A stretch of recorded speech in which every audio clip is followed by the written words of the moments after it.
السلام عليكم يا جماعة الخير، معكم أبو مازن ورجعنا لكم بقصة بخلي الواحد يعيد حساباته مع أقرب الناس له. بس ترى قبل نبدأ، اللي يحل اللغز هالمرة له تحية خاصة مني بالفيديو الجاي، بس بشرط لا غش ولا ترجع تعيد القصة 3 مرات عشان تلقى خيط الجريمة. هالقصة صارت بحي هادي وراقي شمال الرياض، حي النرجس. الناس كانوا نايمين والدنيا ساكنة، لين فجأة صارت الصرخة: في سيارة تحترق قدام بيت فهد. طلعوا الجيران وشافوا المنظر، نار تاكل السيارة والدخان مغطي المكان. بس الصدمة يوم طفت النار لقوا جثة داخلها متفحمة ما ينعرف منها شيء. الشرطة جت والحي كله تجمع، بس فهد كان واقف عند الباب يقول: أنا كنت نايم. طيب كيف؟ والسيارة سيارته، والجثة من هو اللي داخلها؟ والأغرب إن كاميرات الحي كلها كانت طافية قبل بيومين. وش السر اللي فهد يخبيه؟ ومن اللي احترق بسيارته؟ القصة هذه ما تنفهم إلا إذا ركزت بكل كلمة. يلا نبدأ. شو السالفة بالضبط؟ بطل القصة اسمه فهد، شاب في أوائل 30، ساكن مع أمه بحي النرجس شمال الرياض. فهد مو من النوع اللي يعرفونه كل الناس، ولا من اللي دايم في المجالس، بس الناس تقول عنه محترم، ما يحب يختلط كثير وما هو فضولي. إذا سلم يسلم بهدوء، وإذا ابتسم يبتسم بشويش ويمشي على طول. عنده سيارة BMW سودا من النوع اللي يلفت الانتباه، فخمة ودايم لامعة، ما يطلع فيها إلا وهو ملمعها زين. كل الحي يعرف السيارة، حتى العيال الصغار يقولون هذه سيارة فهد. فهد عايش مع أمه اسمها أم فهد، حرمة طيبة وكبيرة بالسن، دايم جالسة عند الباب العصر تسولف مع الجارات وتدعي لولدها بالعمر الطويل والستر.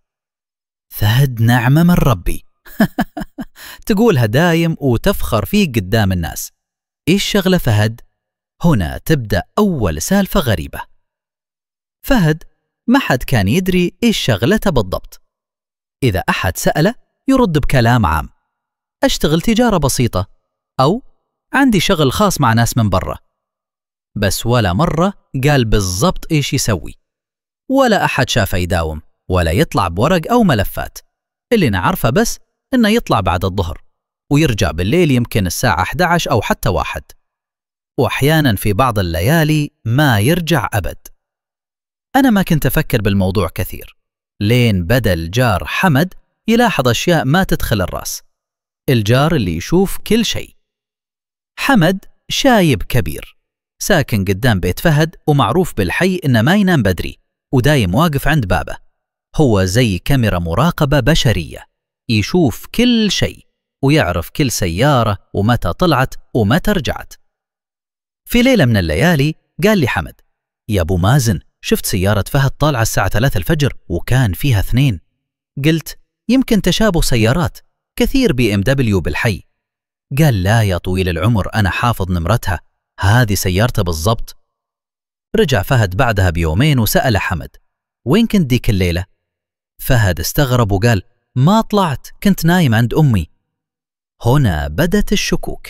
شو السالفة؟ الجار يقول شافه وهو يقول كنت نايم، ومين اللي كان معه بالسيارة الساعة 3 الفجر؟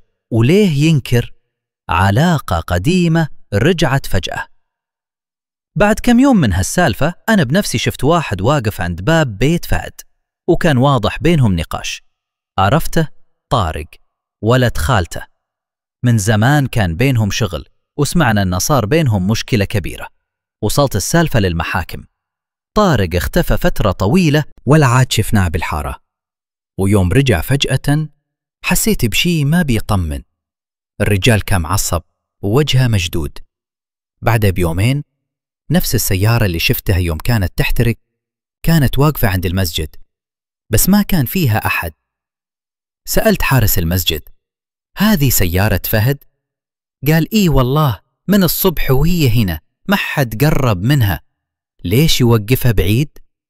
وليش فجأة صار طارق يجي؟ وش بينهم؟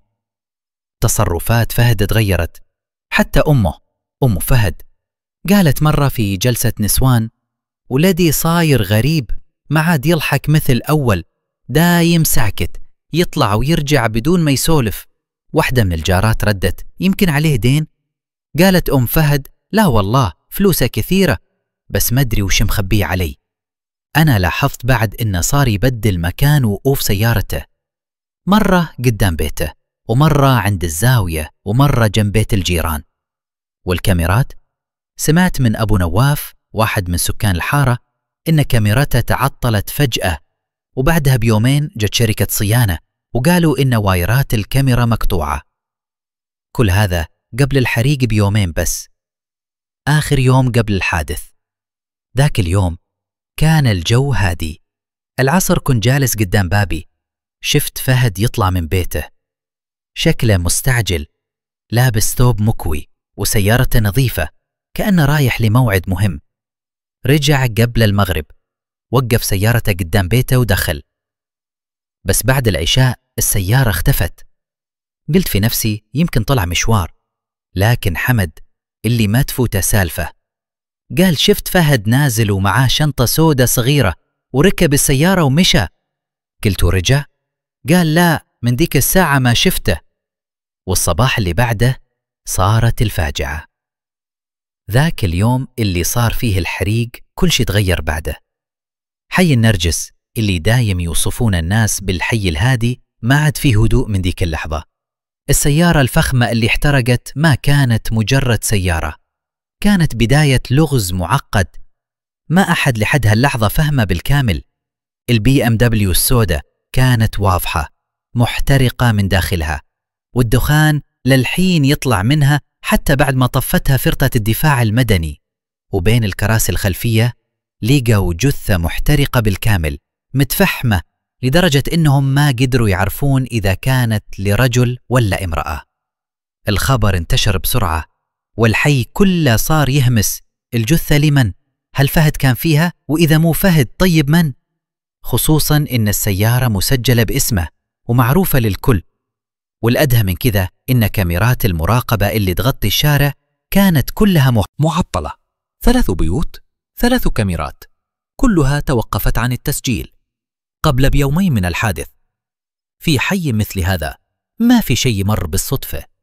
الشرطة بدت التحقيق على طول، أخذوا السيارة ونقلوا الجثة للتشريح، وبدأوا يدققون في كل التفاصيل، من كاميرات البيوت لسجلات الاتصالات وحتى بصمات الباب الخلفي للسيارة. فهد وش وضع وقتها؟ في وقت الحريق كان فهد داخل بيته، قال إنه كان نايم وإنه ما سمع شيء ولا درى إلا من صوت سيارات الإسعاف. بس السؤال اللي طلع من أغلب اللي سمعوا القصة: وشلون يسمع؟ السيارة كانت واقفة على بعد خطوات من غرفته، والحريق كان كبير. وأكثر من كذا، الدفاع المدني يقول إن الحريق بدأ بعد منتصف الليل بشوي، يعني المفروض إن البيت كله يكون صاحي. لكن فهد أكد إنه ما طلع من غرفته، وإنه نام بدري وصحى بعد ما سمع الصراخ. المحققين بدأوا يشكون، خصوصاً بعد ما دخلوا غرفته ولقوا آثار غير مريحة.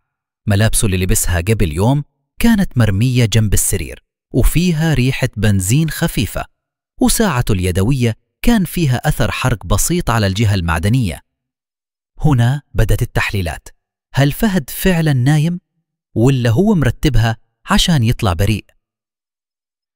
الجثة تطابق صادم. بعد يومين من الفحوصات، الطب الشرعي أعلن نتيجة تحليل الحمض النووي.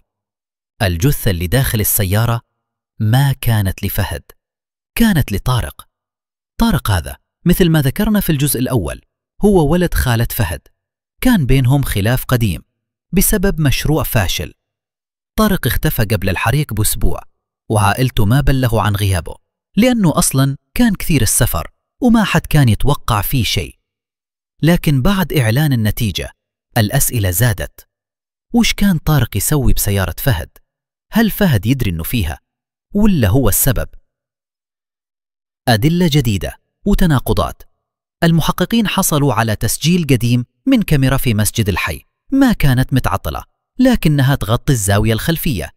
التسجيل أظهر شخص يلبس ثوب ويمشي لحاله قرب الفجر ويرجع للبيت اللي يسكن فيه فهد، لكن وجهه ما كان واضح، والوقت مطابق تقريباً للحظة اشتعال السيارة.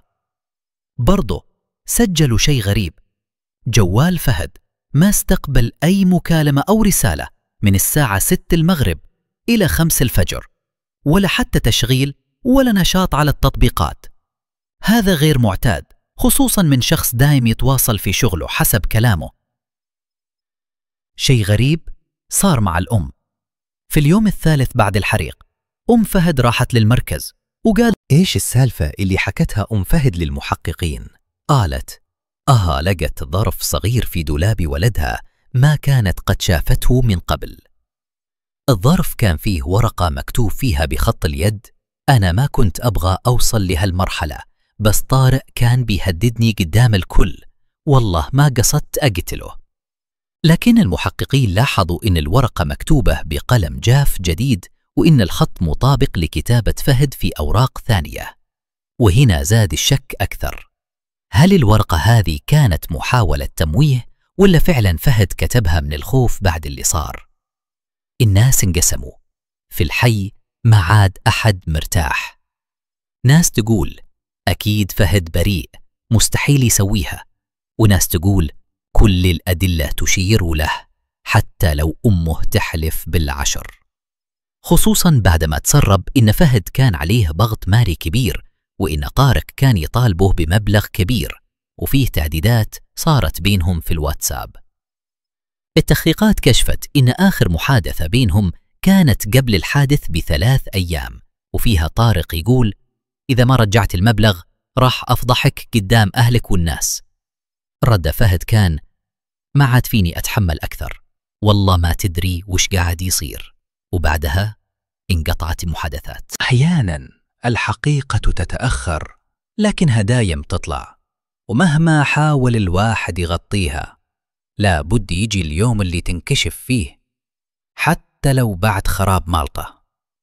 الشرطة كانت تجمع الأدلة وكل شيء بدأ يغيق على فهد، الريحة، الكاميرات، الورقة اللي لقوها، لكن رغم كذا ما كان في دليل قاطع يقول فهد هو اللي قتل طارق.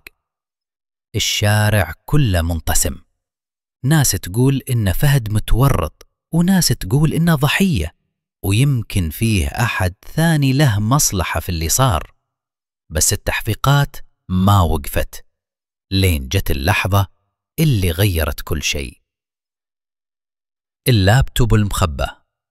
أثناء تفتيش البيت مرة ثانية، أحد المحققين لمح شنطة صغيرة تحت سرير فهد، داخلها لابتوب قديم عليه كلمة سر، بس بمساعدة الأدلة الجنائية قدروا يفتحونه. اللي لقوه فيه رسائل صوتية بين فهد وطارق، ورسائل واتساب ما كانت موجودة بجوال فهد نفسه. طارق كان يهدد فهد صراحة: فلوسي ترجع غصبا عنك، وإلا بفضحك والكل بيعرف مين النصاب. وفهد كان يرد بصوت متوتر: أنا ما سرقتك، المشروع فشل وإنت تدري، لكن لا تورطني أكثر من كذا. ومع وحدة من الرسائل طارق قال: راح أجي بكرة الليل وبنهي هالموضوع وجها لوجه. هنا الشرطة تأكدت إن طارق فعلا جاء البيت ذيك الليلة. بعد مواجهته بالتسجيلات، فهد تغير لونه وسكت فترة طويلة، وبعدين قال هو جاء فعلا وكنت ناوي أرد له جزء من المبلغ، بس النقاش انفجر. لكنه أنكر القتل، قال صار بيننا دف وطيح وما تحرك بعدها. أنا خفت أبلغ، الناس بتقول أنا قتلته وأنا والله ما كنت أقصد. المحقق سأله: طيب وش سويت بعدها؟ قال ركبت السيارة وديتها بعيد، بس بعدين ما أدري، خفت أحد يشوفني فرجعت ووقفت السيارة قدام البيت، وسكبت بنزين من الشنطة وأشعلت النار وهربت من خلف البيت. هنا صار الاعتراف واضح، ما عاد يحتاجون شهود ولا كاميرات. النية حتى لو قال إنها مو قتل، لكنه تصرف بعد الوفاة وأخفى الجثة وساهم بتدمير الأدلة. القصة الحقيقية تنكشف. اللي صار فعلا حسب تحقيقات الشرطة إن فهد خسر مبلغ كبير من طارق، وكان يحاول يسدد بالتقسيط، لكن الضغط النفسي والتهديدات خلته ينهار. في ليلة الحادث طارق جاء للبيت، وصار بينهم نقاش حاد وتحول لدف ومشادة. طارق وقع وانكسر رأسه بعد ما ارتطم بطرف الطاولة وتوفى في لحظتها. فهد بدل ما يبلغ ارتبك وسوى خطة يحرق فيها الجثة داخل سيارته، ويتظاهر إنه كان نايم. قطع أسلاك الكاميرات ولبس قفازات ورتب كل شيء بدقة، لكنه نسى إن الأدلة دايم تترك أثر مهما صغر. الحكم النهائي بعد 3 شهور من التحقيقات والمحاكمة تم توجيه التهم التالية لفهد: القتل غير العمد، إخفاء جثة وتلاعب بمسرح الجريمة، تعطيل أدلة أمنية متعلقة بجريمة قتل. والمحكمة حكمت عليه ب 15 سنة سجن مع الأشغال الشاقة وغرامة مالية وحرمان من ممارسة أي نشاط تجاري لمدة 10 سنوات بعد خروجه من السجن. الناس وش قالوا بعدها؟ الحي هدى، بس ما عاد مثل أول. فهد انهارت، ما عاد تطلع من بيتها. الناس تحكي وكل واحد يفسر على هواه، بس اللي واضح للجميع إن القتل حتى لو ما كان بنية، إذا تبعه كذب وخداع يتحول لجريمة كاملة. والخاتمة، هذه قصة فهد وطارق والنار اللي أكلت كل شيء، السيارة والجثة والثقة اللي كانت بين عيلتين. وهذا يخلينا نسأل أنفسنا، كم من جريمة تبدأ من خوف؟ وكم من شخص خسر حياته لأن ما عرف يتعامل مع غلطته؟